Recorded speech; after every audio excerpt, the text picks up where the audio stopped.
আস্তাগফিরুল্লাহ, সুবহানাল্লাহ।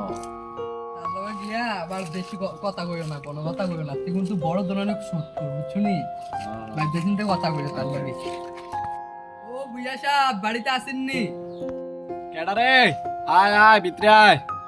সাহেব আপনার কাছে তো একটা দরকার আইছিলাম। আস্তাগফিরুল্লাহ, আস্তাগফিরুল্লাহ। কি দরকার? এখন আমার কাছে টিয়া টোয়া নাই। আস্তাগফিরুল্লাহ। বেশি একটা বিপদে ফেরে আইছি। আমার পোলাটার বিষা আইয়া পড়ছে। কয়টা টিয়া জোগাড় আছে আর কয়টা টিয়া দরকার।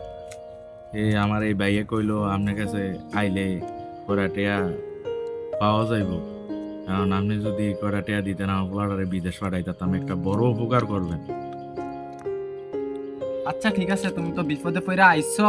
আচ্ছা ঠিক আছে, শোনো শোনো, তুমি শোনার দিকে তাকে কিন্তু 30 দেয়া লাগবে, ঠিক আছে? সুবহানাল্লাহ, আস্তাগফিরুল্লাহ, তো লাখে 30,000 দল লাগবো। কষ্টি রে, বিপদও পড়ছি, টিয়া তো লাগবো। ও দিত বুয়া সাহেব দিত, কিতা করাম, টিয়া বিপদও পড়ছে, তো বিপদও বললে তো বাঘ বলে ঘাস খায়। এখন কি করম, বুয়া সাহেব ল সুদের উপরে ল, বড় সুদ করবি 30,000।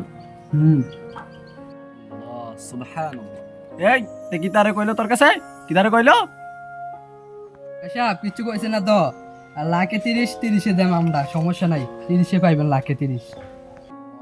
আস্তাগফিরুল্লাহ, কালকে আমরা আইতাছি, আইয়া টাকাটা লইয়া যাবো, হ্যাঁ বিকাল টাইমে আসবো।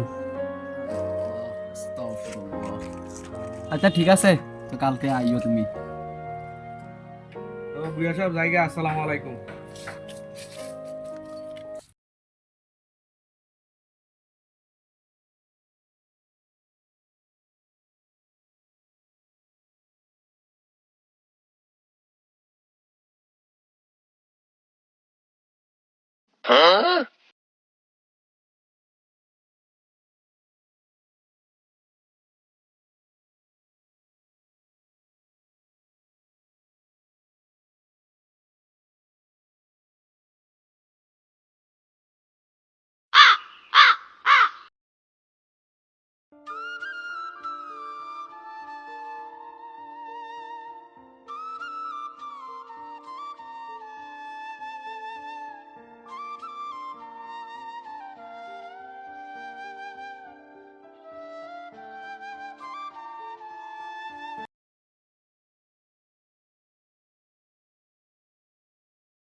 তো বন্ধুরা, সমাজে এরকম সুদখোর অনেকে আছে।